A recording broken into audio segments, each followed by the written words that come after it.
Tat saviturvarenyam Bhargo devasya dhimahi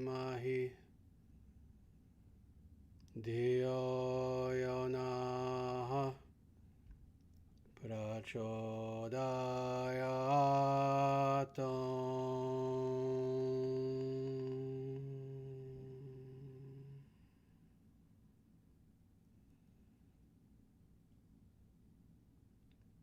Om Tad Vishnu Paramam Padam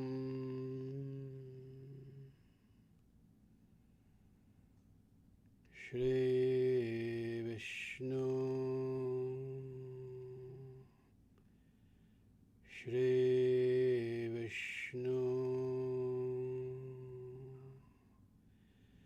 Shri Vishnu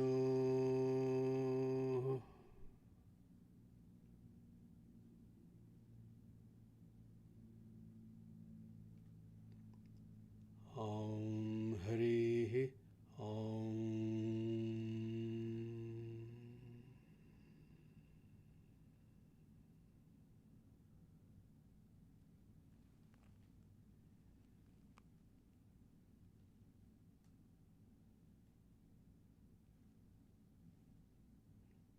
Namaste, everyone. Welcome to our latest live stream satsangha. It's absolutely wonderful seeing everyone. As people know, this is something that occurs, that we do approximately once a week or so, every Monday at 7 p.m. Central Time. And what this consists of is a short lecture and then questions and answers, Sanatana Dharma, about very specifically the Vedic tradition. For myself, my name is Dharma Pavartaka Acharya, and I am a spiritual teacher in the Vedic tradition, very specifically. And this is what I talk about. So after I give a little bit of a talk, there will be some time for questions and answers. With that, let me just say that today there's going to be a very, very special thing that we'll be doing, and that is we are going to be celebrating Sri Krishna Janmashtami. That is the appearance day of Lord Bhagavan Sri Krishna. For people who know, Lord Krishna was an avatara. He was an incarnation of God who appeared upon the earth approximately 5,200 years ago. And every year, throughout the Vedic world, and we're talking about over 1 billion people, there are 1 billion followers of Sanatana Dharma in the world today, in pretty much every single nation on earth. And once a year, we celebrate this very important day, Sri Krishna Janmashtami, which is the appearance day of Lord Krishna. So in order to speak about this and to celebrate this, what I'm going to be doing is talking about the concept of the avatar. That is, what is this idea of the Avatara? Why does God descend upon the earth? And of course, this is a word that now, as we know, has become extremely popular in the Western world. Everyone uses this term now. Indeed, we use it even in IT, where people talk about avataras, except it's without the A on the end. And the truth of the matter is there is an A on the end. It's not avatar, it's avatara with an A. But this is a concept that has become very, very well known in the Western world, but again, with a lot of stereotypes. The term avatara really applies only to God. It doesn't apply to human beings. It doesn't apply to gods or goddesses, demigods, demigoddesses, etc. Though in popular, let's say, spirituality, people will use it in a variety of ways.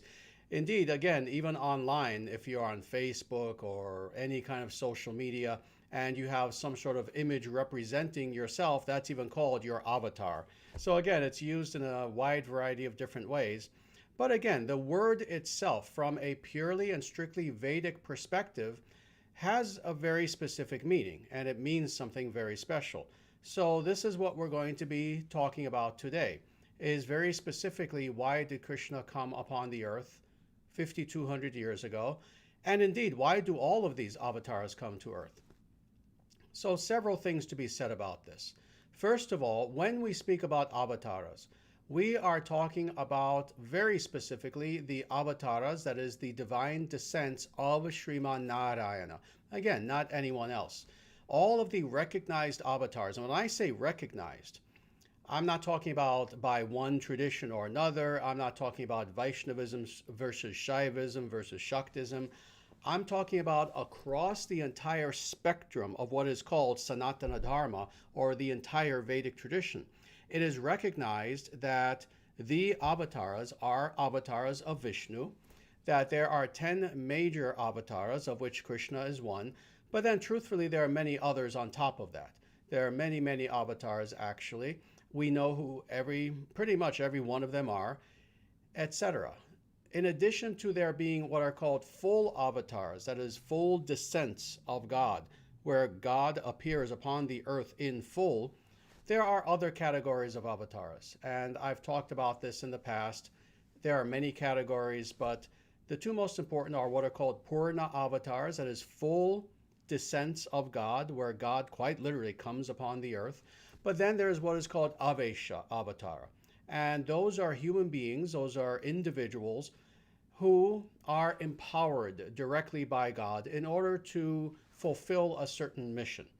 Those are human beings. Again, they're not God himself. They're not a full incarnation of God, but rather they are beings, human beings who are empowered by God. Those are the two main categories.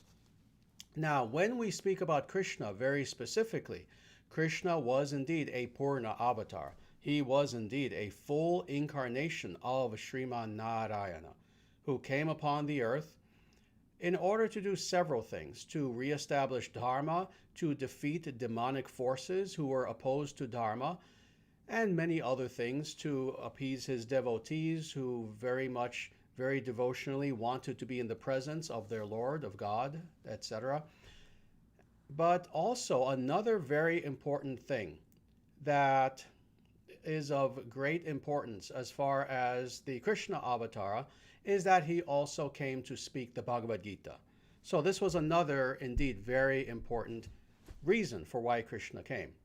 Now, all this being said, what I wanted to do is very specifically look at two verses from Bhagavad Gita. And these two verses are from the 4th chapter, and these are very famous verses, actually. But in these verses, Krishna himself explains what is the purpose of the avatar, why indeed God descends upon the earth. So let me read these verses, and I'm actually going to just read them one at a time, and then I will comment upon them. When I'm done with this, then we'll have some time for questions and answers. So the first verse is from Bhagavad Gita, chapter 4, verse 7.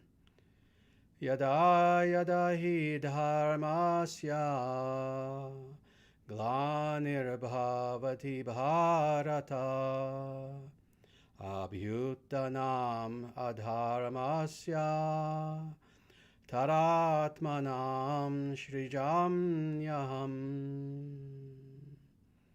So again, very famous verse, and what this verse is saying is this: whenever and wherever there is a decline in Dharma, O descendant of Bharata, and a predominant rise of Adharma, at that time I descend myself.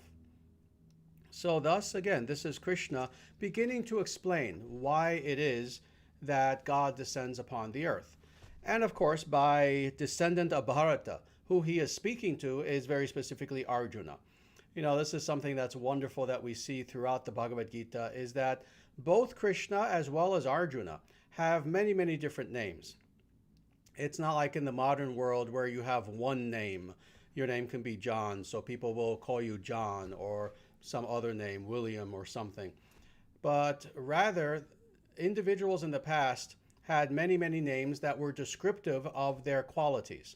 So in this particular case, Krishna is addressing Arjuna, but he's calling him a descendant of Bharata. Bharata was a very, very great king and a rishi as well. So thus, in calling him that, what he is doing is heralding back to the fact that Arjuna is not just anyone, but he is a descendant of one of the very greatest kings of the Vedic era. So what does he say here? Several things. Let's look at this. Whenever and wherever there is a decline in dharma. So let's start with this. People have asked me in the past, is it the case that these avataras descend only, for example, in India? Because we tend to read about most of them in India. And no, this is not the case, actually. They have descended many, many places, and there are records, even in the scriptures, of what to speak of India, what to speak of this planet. There have been avatars on other planets as well. So whenever and wherever, yada, yada, again, Krishna is very clear about this. Whenever, that is at any given time, in any given juncture of history, but more wherever it is the case that dharma was being upheld, but now it's imperiled. At that place, Krishna himself will come. So let's proceed with this verse. Whenever and wherever there is a decline in dharma, O descendant of Bharata, and a predominant rise of adharma, at that time I descend myself. So again, we have the negative and the positive. That is, wherever dharma declines, but then also wherever its opposite, adharma, begins to grow and grow. That is when the avatar comes. Now, let me speak about this a little bit, and precisely what are the conditions necessary such that the avatar will come? Because this is a question that people ask me all the time, and I anticipate, in fact, that some people will probably ask this question, and that is, very practically, we are living in horrible times. We are living in truly terrible times. Why is it not the case that God incarnates now? In fact, for that matter, why didn't he incarnate hundreds of years ago, 1,000 years ago? We would think that eras being very, very bad at many, many different times throughout human history, that the avatar would come again and again and again, very frequently, if anything. But we know that that's not the case. It's actually extremely rare that an avatar will indeed descend upon the earth. So what exactly are the conditions necessary such that the avatar will come? Well, it's not merely that, oh, Dharma is in trouble, but rather, interestingly, this is when God comes. When things become bad to the point where there is absolutely nothing that human beings can do to salvage the situation. So as a truly emergency measure, this is when the avatar comes. So in a way, this is a very good sign. The fact that, yes, things are very bad today in 2020. We know this. We know that that we're living in a very degraded culture, etc. We know that there are so many different problems. Why doesn't God come right now? The very fact that he doesn't is actually a good sign, because what this means is that we can still save the situation, that human beings, individually and collectively, still have a chance of doing something to turn things around. So this is why there isn't a literal incarnation right now. And then, on the contrary, this is indeed when God comes upon the earth. So when we see all of these previous incarnations of God, whether Krishna, Rama, Narasimha, any of these incarnations of God, we should understand that the reason why that avatar came at that specific place and time in history was because unless he came, Dharma would practically cease to exist on this planet. And of course, we know Dharma itself doesn't cease to exist, but human beings would no longer have access to it. Things would be so bad that literally Dharma would be forgotten, and it would lead to the destruction of the earth itself. So this is indeed when God comes as the avatar, is when things are so bad that unless he personally intervenes, the earth itself will literally be imperiled. So, with that being said, let's go on now to the second verse that we'll be discussing, and this is the proceeding verse, which is Bhagavad Gita, chapter 4, verse 8. Paritranaya sadhunam vinashaya chadushkritam Dharma Sangstapanartaya Sangbhavami Yuge Yuge. That is the Sanskrit. In English, the translation is thus: to deliver the pious and to annihilate the evildoers, as well as to reestablish the principles of Dharma, I myself appear millennium after millennium. So now Krishna goes a little bit deeper into what is the purpose of the avatar, why indeed he comes as an avatar. So again, let's go through this verse line by line. First of all, Paritranaya sadhunam, sadhu, to deliver the pious individuals. At any given time, there are indeed devotees upon the planet. There are individuals who are good. There are individuals who, despite what the situation may be like on the planet, that is, if things are good, if things are extremely bad, despite that fact, there are always some good individuals who are here, and not merely good. The word that is used by Krishna is sadhu. Sadhu means not merely someone who is pious, but someone who is a sage, someone who is truly devoted to God. So, such individuals are always present upon the planet. In fact, so much so that we know that even toward the very end of the Kali Yuga, hundreds of thousands of years from now, when things will be infinitely worse than they are now or than we can even conceive, even then, there are still some sadhus who are present. They have to be in hiding. They cannot be known to the public at that point, but there are always sadhus who are present.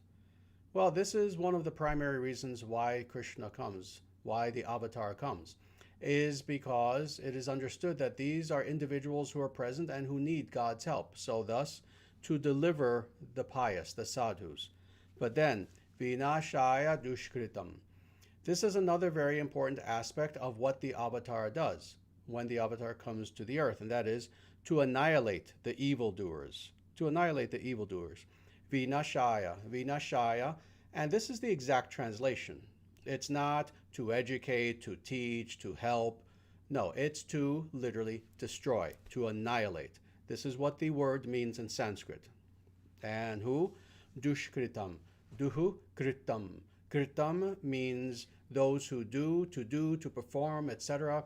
And duhu means that which is bad. So quite literally, dushkritam means individuals who are evil doers.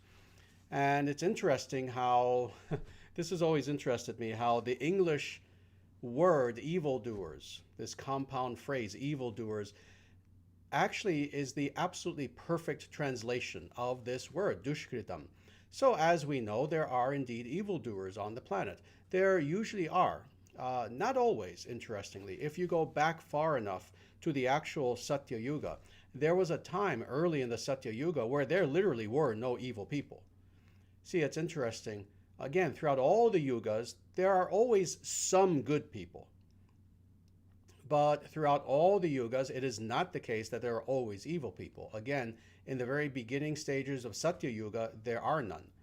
But otherwise, other than that one small window, that one small period, there pretty much always are evildoers on the planet. Certainly throughout the Kali Yuga, what we have seen is that many of these people not only exist, but they rule. These are individuals who have been indeed ruling our planet for hundreds of years, thousands of years.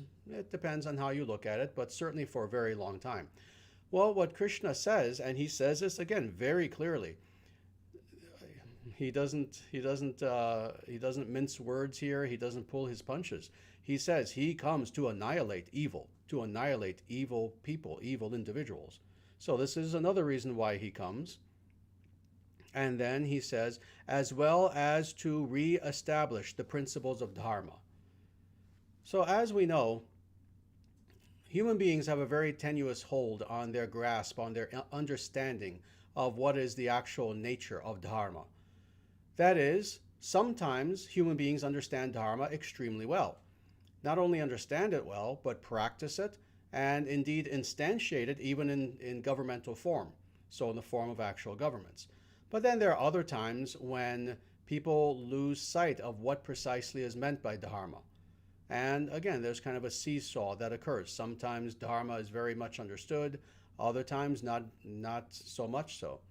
So when it comes to that point where, again, Dharma itself is at risk of being lost by humanity, then at that point, that is indeed when the avatar comes. So this is what he is saying here. And he himself, he says, I myself appear, millennium after millennium, yuge yuge, sangbhavami yuge yuge. So millennium after millennium, that is age after age, yuga after yuga, the avatar comes. And indeed, there are avatars in all four of the yugas, and always have been, always shall be. So there's never a yuga in which there isn't at least one, and sometimes multiple avatars.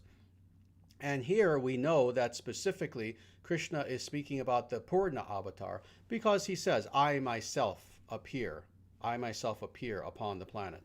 So thus, this is what he is saying here, is that he himself appears in every yuga when it comes to the point that Dharma is itself imperiled. And when Dharma is declining, when pious people, good people, sadhus, are in danger and need God's direct help, and when evil has become so powerful to the point where human beings can't fight it anymore, and God himself has to come and annihilate, destroy evil entirely. So this is the nature of the avatar. Again, 5,200 years ago, we had the avatar of Bhagavan Sri Krishna. And the story of Bhagavan Sri Krishna is found in many, many places throughout the Vedic scriptures. Certainly it's in the Mahabharata, where the Mahabharata centers on Krishna. Many people think that it centers on the Pandavas, on these five brothers. In actuality, no, it centers upon Bhagavan Sri Krishna. The Bhagavad Gita certainly speaks about Sri Krishna and are the actual teachings of Krishna for our age. But then also in the Srimad Bhagavatam, Vishnu Purana, indeed, almost all of the Puranas talk about this very important avatar of Sriman Narayana, who descended upon the earth 5,200 years ago in the form of Bhagavan Sri Krishna. And that being said, again, it is not today, Monday, but actually tomorrow, Tuesday, that is the actual official day of Sri Krishna Janmashtami. On this day, we celebrate Lord Krishna. We give thanks to Krishna for having come here. We give our devotion to Krishna in the form of kirtan, puja, fasting, and then feasting, etc. But what occurs on Sri Krishna Janmashtami very specifically is that at midnight, so at midnight, what occurs is there is a puja and a tremendous feast in honor of Lord Krishna that takes place. And the reason why midnight is because that is precisely when Krishna appeared upon the earth, was at midnight. Very good. So with that, this is going to be a somewhat shorter talk because I want to give people some good time for questions, and I want to have some time to answer your questions. So with that, I'm going to stop there and just say, Jaya Bhagavan Sri Krishna. And with that, again, if you have any questions, then I'm signaling to you that now is the time to please feel free to ask any questions, and I will certainly do my best to answer them.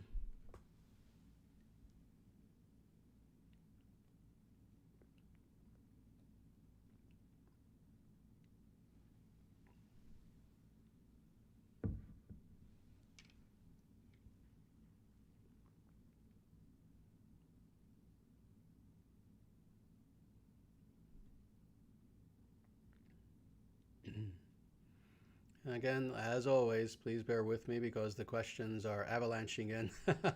So I need to, as always, I will not be able to answer them, answer them all. So I'm trying to pick the ones that I know are representative questions and questions that people would definitely benefit from hearing the answer to. Namaste Acharyaji. What is your opinion about the founding fathers of America? Will America return back to the state that the founders dreamt of, or will a new America be formed? Very nice. let me tell you, in a satsang setting, I've never been asked this question, so that's why I want to answer it. I have been asked this question, but not in a satsanga setting, but rather with individuals and other groups. Several things as far as the founding fathers, very honestly, as far as how I view them, my view on the founding fathers of America is somewhat mixed. They were imperfect people. Many of them were somewhat atheistic. They were deists, not all of them, but some of them were deists. They were humanists. They were individuals who were inspired by some of the, let's say, more negative ideas that arose from the Enlightenment era. That's the case for some of them. However, on the other hand, what is also true is that these people were indeed quite brilliant. And they did set up a form of government that actually is quite logical, that works quite well, that has worked quite well for the most part for the last 250 years. The only times it hasn't really worked well has been those times when corrupt American politicians have indeed veered away from the founding fathers. So in other words, when we have leaders who actually are attempting to follow the constitutional principles of the founding fathers, America works quite well. It's when they start to veer away from those founding principles that things go very badly. So all that being said, will America return back to the state that the founders dreamt of? Absolutely. Absolutely.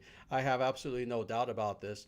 And the primary reason why being that the vast majority of Americans want that.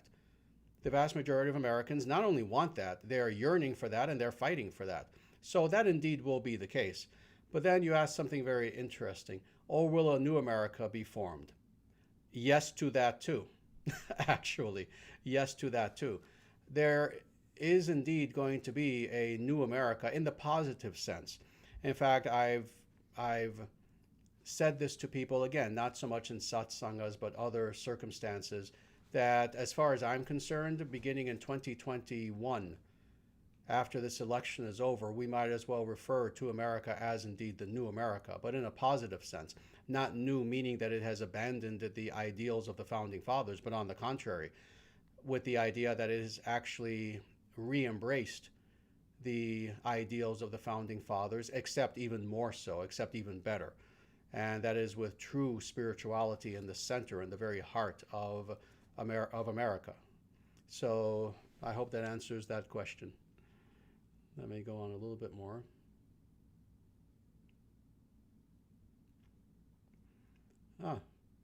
Can one pick any name of Sriman Narayana from the Sri Vishnu Sahasranama and meditate on that name to attain eternal loving communion with him? Very good. That is a very good question, actually. And let me answer that. For those individuals who do not know, the Sri Vishnu Sahasranama is a very important Vedic scripture. It is the 1,000 names of Vishnu. That's quite literally what the title means. And it contains indeed 1,000 names of Lord Vishnu, of Sriman Narayana. And these are all revealed names. These names are found in various places throughout the scriptures, but they're compiled in this one scripture called the Vishnu Sahasranama. And indeed, all being names of God, if one meditates upon any of these names of God, in theory, one can have liberation. Now, I say in theory because this is another very important, crucial thing for people to understand. It is not enough for one to, for example, simply pick one of these names and choose to begin meditating upon them on one's own. Oh, there will be spiritual benefit to this without doubt, absolutely. But more, the way that one begins a serious practice of sadhana, that is of mantra meditation, is that mantra is imparted upon the disciple by the guru. It's not merely a matter of going through a book, even the Sri Vishnu Sahasranama, and kind of looking at it as a being who is currently in illusion, looking at these 1,000 names, saying to oneself, oh, I kind of like that one. Let me begin to meditate upon that name. And then without the benefit of a guru or actual diksha, actual initiation. It is not the case that this is an authorized process by which one will then necessarily achieve liberation quickly.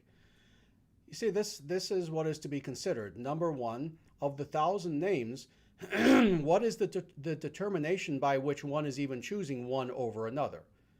You see, again, being in an illusion state, are we even really in a position to make a qualified choice, to make a choice in which we are choosing to pick one name over another for 100% spiritual reasons?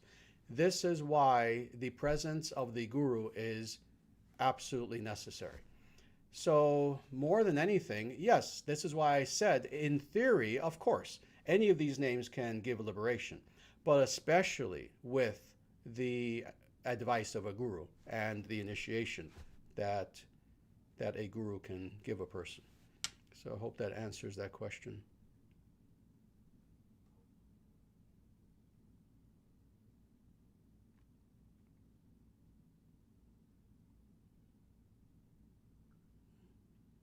Very good. I'll answer this, and I'll try to do this briefly because I have spoken about this in the past. I believe we even have 2 videos where I speak about the Gayatri mantra, and I do talk about this, but the question is, can you please talk about the earth plane, astral plane, the plane of the intellect, and the plane of the absolute truth in the Gayatri mantra? Thank you. Yes, absolutely. Well, this is something that the Gayatri mantra is certainly pointing to. Bhu Bhuvaha Swaha.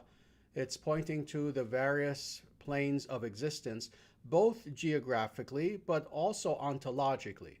So what I mean by this is these are actual planes that exist in the higher realms, in the heavenly realms, that the Gayatri mantra is referring to.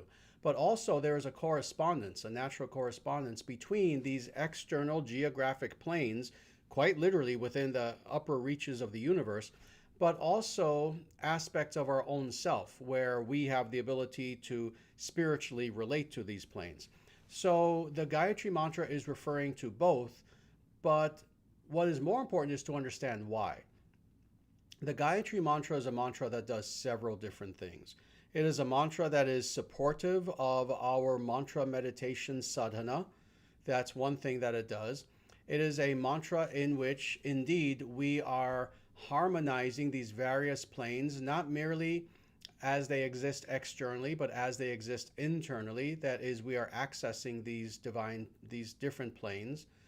The third thing is that this is a mantra in which we are asking for the illumination of God to quite literally illumine our minds by meditating upon God. And I can go on and on about this, but yes, hopefully that answers the question. That is the relationship that the Gayatri mantra has with the various planes of existence.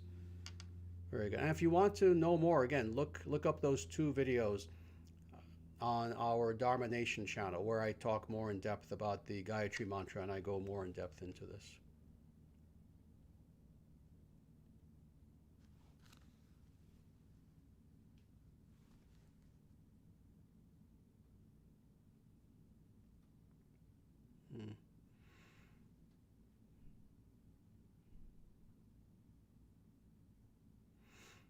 Acharyaji, how do we know if the Amanushya's often violent behavior is due to their current psychophysical nature, or if they are simply asuric beings? Very good. First, before I answer this question, let me maybe explain a little bit deeper for those who don't quite understand what is being referred to here. For those who may not quite understand, let me just explain this a little bit deeper.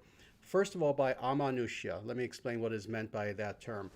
And that is a term that indeed you do hear throughout the Vedic scriptures.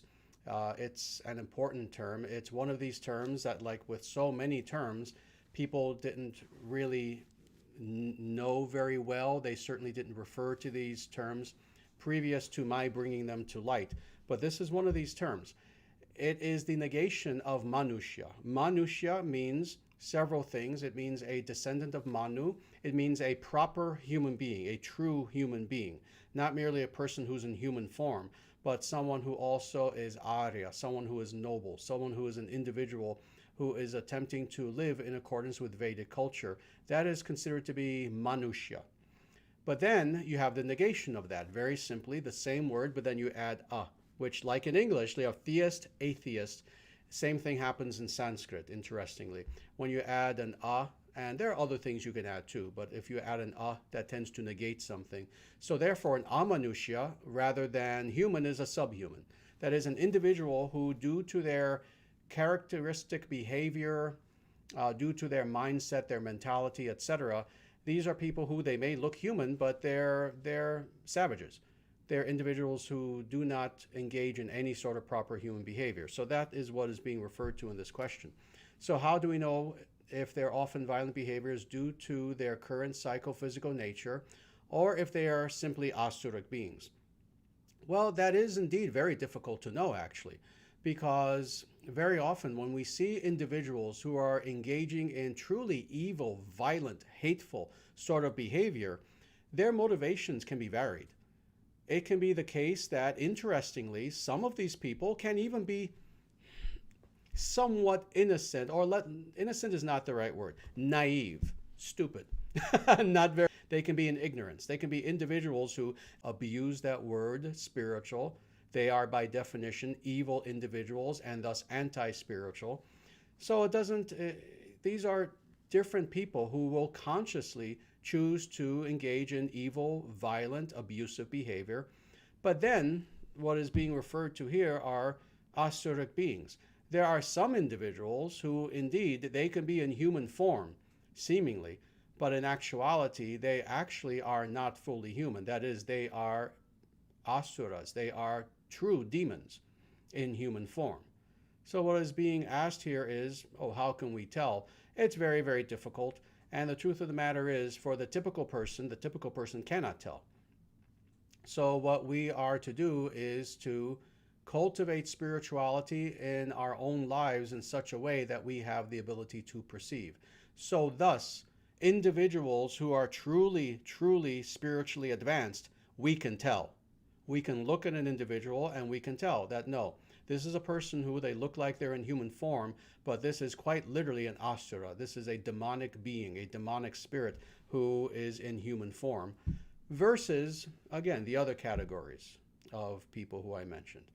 So yes, the only way to really tell is become spiritually advanced, and you will develop the sensitivity such that you can look into a person's eyes and tell what they are. Very good.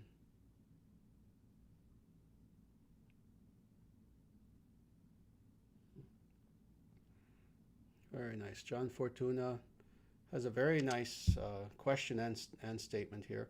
Good evening, Acharyaji. I am wondering about the practical ways one can surrender to Krishna and serve Krishna.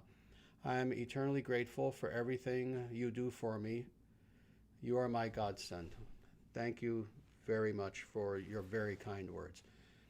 Thank you so much. And let me answer this because it is indeed very important. Then that is, what are some practical ways in which one can surrender to Krishna and then serve Krishna? Well, indeed, this is a very practical path. And the truth of the matter is, the way that an individual surrenders to Krishna is indeed doing just that. And that means that we engage in what is called prapatti. Prapatti means self-surrender, surrendering of our true self, our Atman, at the feet of Bhagavan Sri Krishna. And the way that we do this is internally by very sincerely, with great humility, saying to Krishna, quite literally speaking and saying, Krishna, I surrender the totality of my being to you. I relinquish all hold that false ego has had upon me. I relinquish everything that is adharmic, that is the opposite of dharma.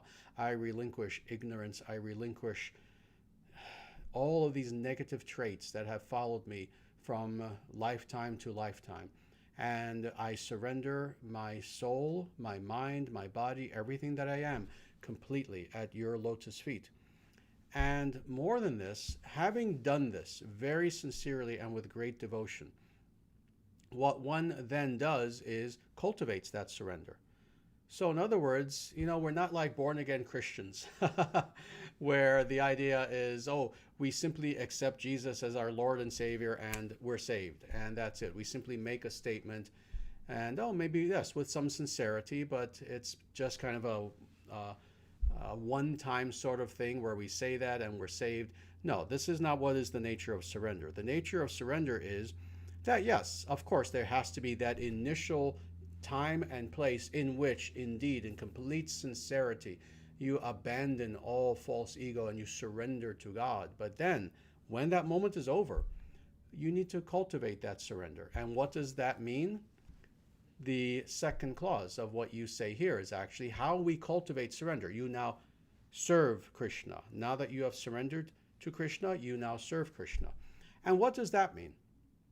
Well, of course, that will look a little bit different from person to person because everyone is in a different place, quite literally, even geographic location. In some cases, there are individuals who live in places where, they have great association with other Vaishnavas, other devotees of Krishna. In some cases, some people have no close association, etc. So people are in different places. People are in different places in their life. People have different resources, talents, skills, etc. But this is what it ultimately comes down to in serving Krishna. With you as an individual, with all that you have, whatever skills, whatever talents, whatever time you have, serve Krishna, and more than anything, in this day and age, by doing this, by helping to awaken others. By helping to awaken others. See, there are many ways in which we can serve Krishna, and they're all important. So, let me back up and say this. As a person, have an altar. Do puja to Krishna every day. It can be a very simple thing. You can just offer a little bit of incense. And then, having done that, sit there before your altar, before the image of Bhagavan Sri Krishna, and begin to meditate. Do mantra meditation. Om Namo Narayanaya, Om Namo Narayanaya. And like this is serving Krishna.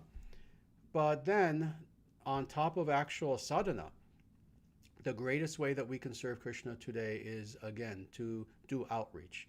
That is, to help other individuals to come to spiritual awakening. And what does that mean?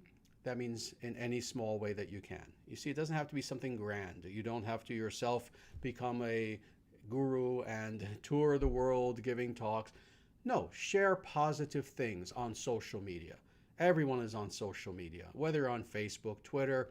Take something positive. It can be a positive, beautiful image of Krishna.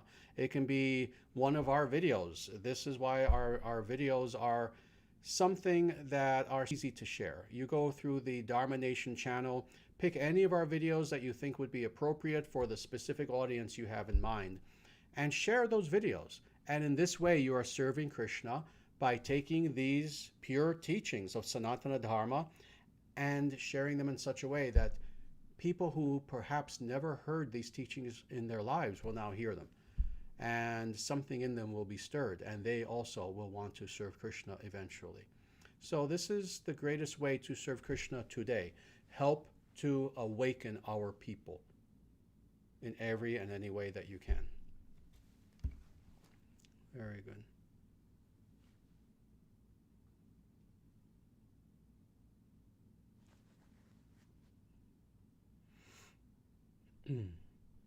Here is an interesting question, actually very interesting, which I am going to answer.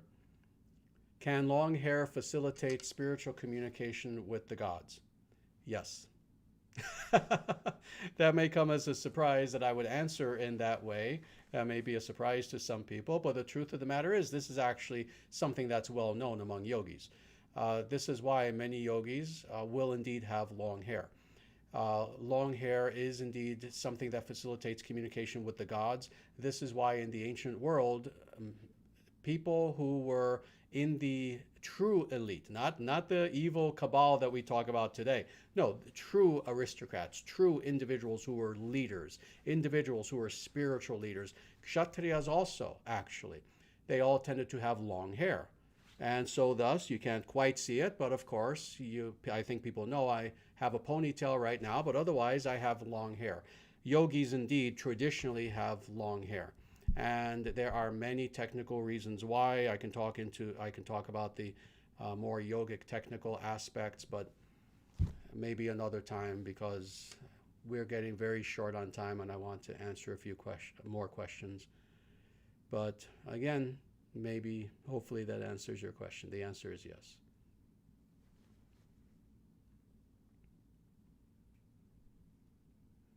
And again, bear with me. I want to go a little bit more toward the end of the questions, because I want to give everyone a little bit of a chance. I don't want to miss too many people here.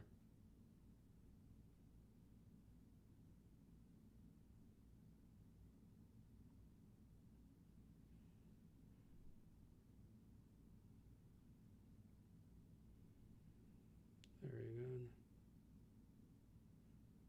Can we experience God through our human senses? No. The answer is absolutely not. When we indeed experience God, we experience God through transcendental senses. And let me explain what is meant by this. The actual physical senses, in fact, now that I'm answering this question, I realize that I could actually answer this in the form of an entire book, actually, because it's actually a very, very deep question.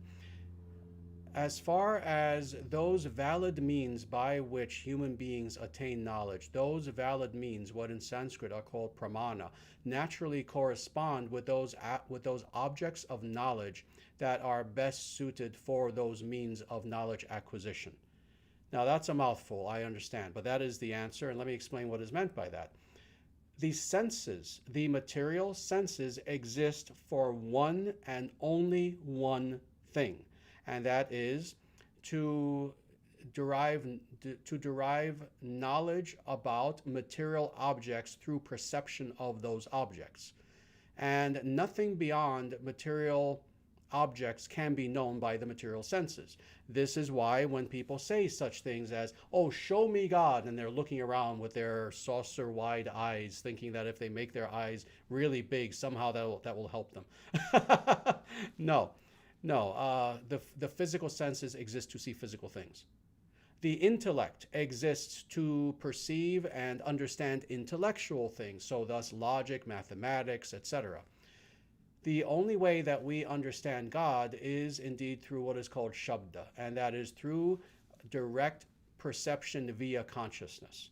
So this is how we know God, is through transcendental senses, that is, those ways of perceiving that pertain specifically to the Atman. So again, I actually wrote a 450-page book explaining just this. It's called The Vedic Way of Knowing God. But that's the nutshell answer. It is not possible to know God via the senses for that simple reason. The senses are not meant for knowing God. They're meant for knowing concrete things, rocks, other physical bodies, trees, etc. They're meant for knowing physical items. Very good.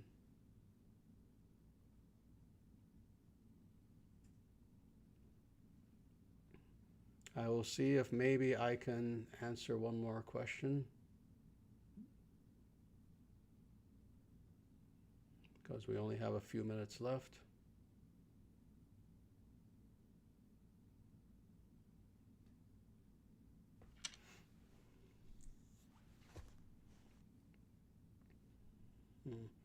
I'm debating with myself whether to attempt to answer this question in 60 seconds or less. Maybe I'll have to give a very, very brief answer. Do you believe there is a metaphysical element to war? Absolutely. Yes, definitely. There is indeed a metaphysical element to war. There is more. There is a spiritual element to war. Of course, it depends on what you mean by war. Not really so much war per se, but rather, let's say, the mindset of the warrior. That is, the individual who is engaging in warfare is an individual who can engage in warfare in such a way that it is purely a material phenomenon in which they are killing and or being killed, or it can be something in which the warrior, in the sense of a dharma warrior, a spiritual warrior, can approach war as something that is a tapasya, let's say an austerity, a penance, as a type of sadhana in which they are transcending their mere physical being and accessing aspects of themselves that they perhaps never even knew were there internally in order to be victorious in war. So a very brief answer. I can expand upon this tremendously, but again, we only have about 2 minutes left, and that probably will be the very last question that I will take. And again, I apologize for all those many people who have asked many questions that I am not going to be able to get to. In fact, I haven't even had a chance to read them all yet because there are just so many. But it's a good thing that we do this each week. So again, if you didn't have your question answered this week, please don't give up. Maybe next week I will see your question and have an opportunity to answer it. But with that, again, as always, I thank you very much for being here. I thank you for your support. I thank you for your encouragement. I've seen also, of course, in looking at the questions, there are also even just many words of encouragement and support, and more than I can say, actually. I truly appreciate all the support that you give me. I am overwhelmed with humility and with gratitude that I'm able to help people in any small way that I can. And I often see in the comments as well, not just today, but previous live streams, that so many people truly derive personal benefit from these satsangas. And that makes me happier than anything in creation, let me tell you. So again, I thank you for being here for this satsangha, this live stream satsangha. We will indeed do this again next Monday and every Monday for the foreseeable future. Again, very quickly, I just have to tell everyone, which I do every week because it needs to be said, please subscribe to this channel if you have not yet done so. As you can see, what we do here is unlike anything else anywhere on the internet, what to speak of YouTube. It's something that is very important, very real, very authentic, very needed today. So please subscribe, and that way you'll know about all the videos that are coming. Indeed, the next video we'll be releasing, and I'm sorry I may have to go over time for maybe a few minutes, and I apologize for that. The next video is going to be a very interesting one. It's going to be unlike any video that probably any of you have seen, at least on our channel. It is a talk that I gave a week ago at a conference that we had here in Omaha, and it's called Restoring the Complete Vedic System, and it is a talk that I gave. We're going to be releasing this on Thursday. So when you have a chance, please look out for that video and watch it, because it will be unlike any video that you've seen, at least of me, on YouTube in the past. And it's a very powerful, very deep video. Almost academic in nature, but not quite. You'll see what I mean when you see it. So please subscribe to this channel. The other thing, please go to dharmacentral.com whenever you can. When you're there, you'll see that you can sign up for our email list. Please do that, and you'll receive notifications once in the blue moon. We don't send things out all the time, but you'll get a notification once in a while about things happening with the ISDS. And then finally, again, as I always say, please consider becoming a member, an actual tithing, monthly tithing member of the International Sanatana Dharma Society. What we have here, as I always have to remind people, this channel is not like any other channel. I'm not a content creator. I'm not some internet personality. I'm certainly not a professor or an academician. This is not, by all means, God knows, this is not a business. This is that is designed to awaken the world and to indeed restore Dharma to this world. And in order to do this, I need your help in every way to get the word out, to again spread the links to all of these videos. But we also do indeed need your donations. This is a nonprofit religious movement. So the best way that you can help us is to indeed become a member, an official member of the ISDS. If you go to dharmacentral.com, you can look on the menu, and you'll see that there is an area where you can become a member. Please consider doing that and helping us on a monthly basis, whether it's 5, 10, 50, whatever amount of dollars you can give each month will be truly greatly appreciated, and 100% of it will go to the projects that we are engaging in to restore Dharma to this world. So with that, again, I thank you very much. Please take very good care of yourselves until next Monday, and I will hopefully see you all again next Monday, 7 p.m. Central Time. So with that, Namaste. Jaya Shriman Narayana. Jaya Bhagavan Sri Krishna. Jaya Shri Guru. Sanatana Dharma Jayate. Victory to Sanatana Dharma.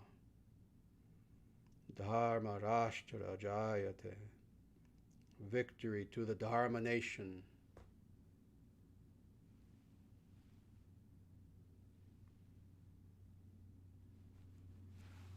And with that, everyone, please take very good care of yourselves. Until next time.